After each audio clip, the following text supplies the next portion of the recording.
My next guest tonight is a filmmaker and rapper who created a smash hit YouTube series and is now making his big screen debut. Welcome to London, aka the dungeon. Shootouts and stabbings on like every other junction.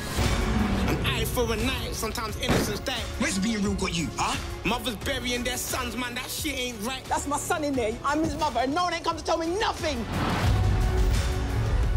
Man, out here fighting for what? A postcode you don't even own? Fuck waiting for them to come for you, boy. You need to be going out for them. All of this time it's been you coming for me. Well, now I'm coming for you. R.I.P., R.I.P. to all the innocent lives. I hope these youngers wake up and they start seeing the light. And I ain't trying to justify, but I'ma show you what these young boys are fighting for. Please welcome Rapman!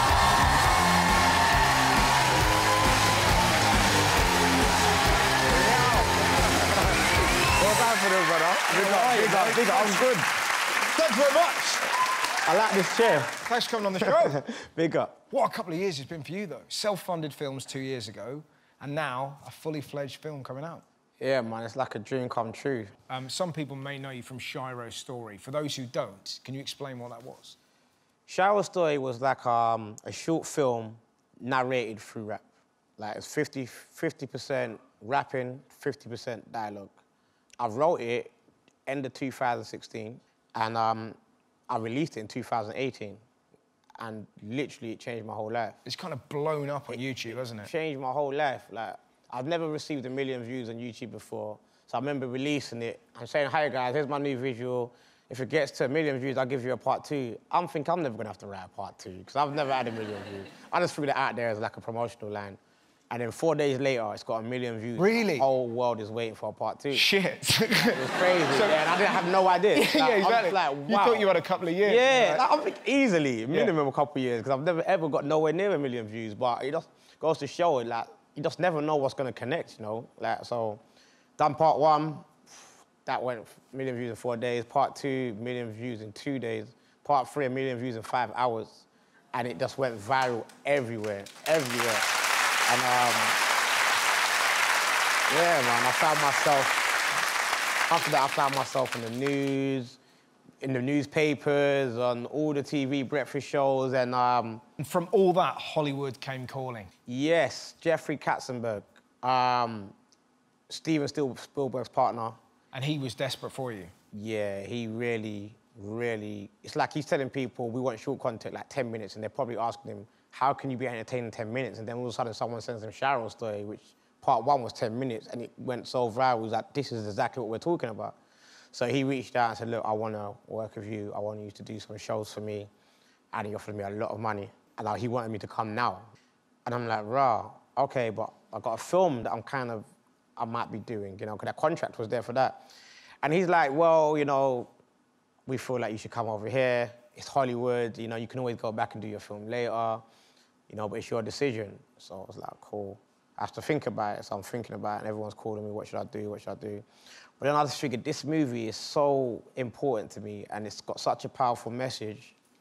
The world, the UK, especially the UK, with all the headlines, the UK needs something like this. So I remember calling up Katzenberg's number 2, and I said, yeah, can you just tell Jeffrey that I'm gonna just do my movie, and, you know, and thank you for the opportunity, though. And they kind of figured, well, this was crazy. But then I got a call a week later saying, you know what, Jeffrey changes his mind. He thinks that he loves the way you stuck to your guns, and he's ready to wait for you until when you finish your film to go with him. So, film's done now, so I'm about to go to Hollywood. All good.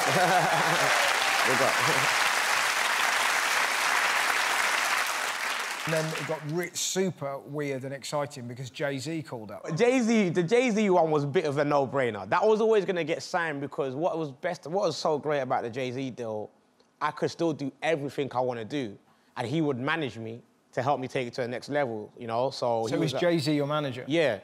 Which is pretty cool. Yeah, it is. So, and what I love about it is the way that you first spoke to him. He FaceTimed you. Yeah, bro. Which is, I mean, to not know that's coming is freaky. It was crazy. We've actually got a photo of Jay-Z. That's actually your FaceTime. And that's the truth. That's what it was. I like the vest. I was going to bed. Remember, LA and London time is completely different. They're So you like were 100 tucked up? hours behind and all of that. So, What time was that? well, I go to bed pretty early. I was going to bed about midnight. That's Right. a good time, man. Yeah, you know, not fine. too, Hey. enough to wake up early to start No my one's day. judging you. I'm not old man, you are. No one's judging you. I go to bed way before 12. Yeah. I'm a 10:30 guy. Yeah, see? I am, but I like the vest. What I like as well is that you took that photo. You know what? I didn't think no one was going to believe me. Yeah, exactly. I literally didn't think... It came so unpredictable. I said, no, I'm not dreaming. Someone needs to know that this happened. Totally. He didn't even know I took it. I don't even know if he sees that. So, let's hope he's not watching this week, you know? But it was crazy, like... Remember, the first thing he said to me was, we need to talk business. What business have I got for a billionaire super rap mogul? I was just like, I couldn't believe it, man. Did you say that, or did you go, yeah? You know what? If I had to told you what I said afterwards, I'll be lying, because I can't remember. It was along the lines of, I don't know, because I couldn't believe it. Like, and I'm not easily starstruck. Yeah. Like, I respect everyone that's come from something, nothing, and built up something, but I used to sneak into Jay-Z's concerts, you know what I'm saying? So for him to FaceTime... Again, it's a good job he's not watching. Yeah, no, I did tell him that, by the way. Yeah. But it was just so overwhelming. Yeah. Like, everything happened all at once. I have to step away from things just to think about how far I've come. Here's a question for you. If you could FaceTime anybody, who would it be? Oh, after Jay, because I've had the FaceTime with Jay, it's going to be a toss between Will Smith and Denzel Washington, probably. I'll be real. That's who's getting my FaceTime. That would be ideal to get them in one of your films. Yeah. I grew up really... Or Eddie Murphy. Eddie Murphy, Will Smith, Denzel Washington, I grew up watching them a lot. All their films inspired me to become a filmmaker. And what is your favourite... Do you have, like, a favourite film? My favourite comedy, Coming to America. My favourite film of all time, probably Goodfellas. Right. Yeah. I read something that you were a fan of Grease as well. Yeah. Which is... I didn't know we were going to talk about that. I'm not going to lie. I love Danny Zuko just as much as everybody else, man. Like, come on, how can you not love Grease? I just thought, you know what it is? I just love the whole T-Birds, the pink ladies. I'm saying too much now. OK, I love Grease. I admit it.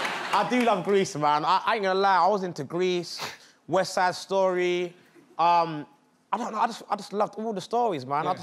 I really loved those love stories that came with consequences. You know what I'm saying? Yeah.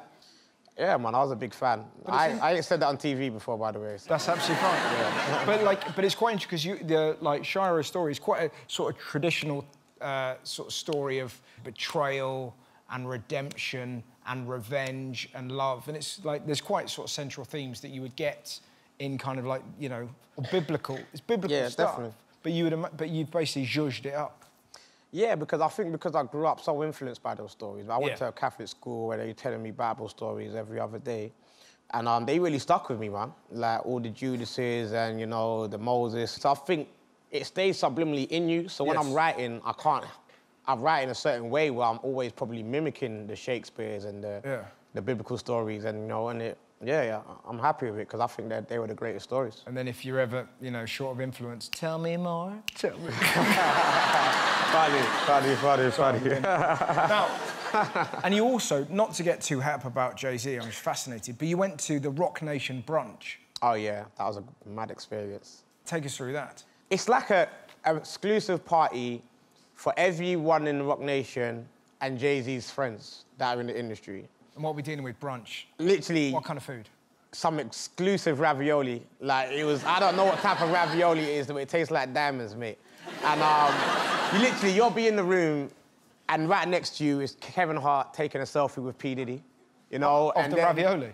Literally with ravioli. Yeah. Then you'll look to the corner, and DJ Khaled having big talks with Nipsey Hussle. And literally, I'm meeting all of the most influential people in the rap and the music world out there all in one room, and they're speaking to me like equals, and I've only just begun my journey at that stage. So the biggest thing about it, other than being starstruck of all the people I've been watching on TV for all my whole life, is the inspiration you get, because I'm sipping on some of their free champagne that they was giving me, and Kevin Hart's just giving a motivational speech to P. Diddy, Jay-Z, and a load of people. Not that they need any motivation. They don't need it, but he's giving a big motivational speech, and I'm just thinking, let me put my glass down and hear some of this as well, because it was crazy. So the energy you go with, I went home back to London with, was just like, I'm here to take over the world and I don't want nothing less than the world. So I was just ready to just do everything, work overdrive, and that's the best thing about that. Rubbing shoulders with the greats, my motivation is when I go to the next one, they know me even better now, you know, and I've done something more impactful, you know what I'm saying? So now let's talk about, there you go. Let's talk about the film that's out, Blue Story. It's in cinemas this Friday. Yep. Take us through it. Blue Story is like a Romeo and Juliet type story, but not a Romeo and Juliet love between a man and a woman. It's between a brotherly love between two friends, but they both live on opposite sides. And the opposite sides are in a massive gang war. You know, and they love each other like brothers. They've been best friends from the day they started school, but one of them has an older brother who really is against his friendship with that person who's from an area who's not even a part of a gang, but as far as he's concerned, if you live in that area, you are one of them. Yeah. And, you know, and you being friends with that boy, you're being disrespectful to me and to the rest of the family because people in that area are trying to kill me.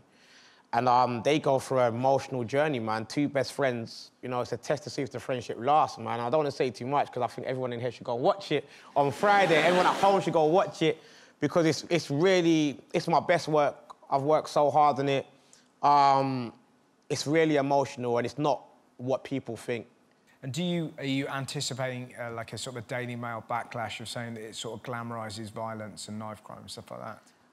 I don't think so, you know. I really don't. I think anyone that watches the film will tell you that it does not glamorise the life at all. There is nothing that you watch in that makes you want to go and do more of that, you know. It's something that it's the complete opposite. You want to turn away fully from that life. And how cool is it going to be if, exactly, I love the idea, in many years, you know, hopefully soon, that you may win an Oscar. Oh, that'd be dope. And Dame Judi Dench has to open the envelope and go, and the winner is Rapman. Yeah, she would have to. Would you go for because your real name's Andrew? Yeah, my real name's Andrew, and they always ask me, do you want to be called Andrew or Rapman? And I say, I want to be called Rapman. Like, if we give an award to Jay-Z, we're not going to call him Sean. Yeah. We're going to call him up as Jay-Z, you know? We're not calling Diddy up on the stage as Sean, we're calling him up as P. Diddy, so... What did your mum call you? That doesn't matter, though. That doesn't matter. But you know what it is? Obviously, you're born with my name. My name was Andrew when I was born, but I built Rapman myself, you know? So I'm proud of that, you know? That's like my creative me. So when I'm creative, when I'm writing a film, when I'm directing a movie, when I'm rapping, that's who I am, and that's the work that I put in under that name, so I want to go for that name when I win my awards. Awesome. Ladies and gentlemen, the wonderful Rapman!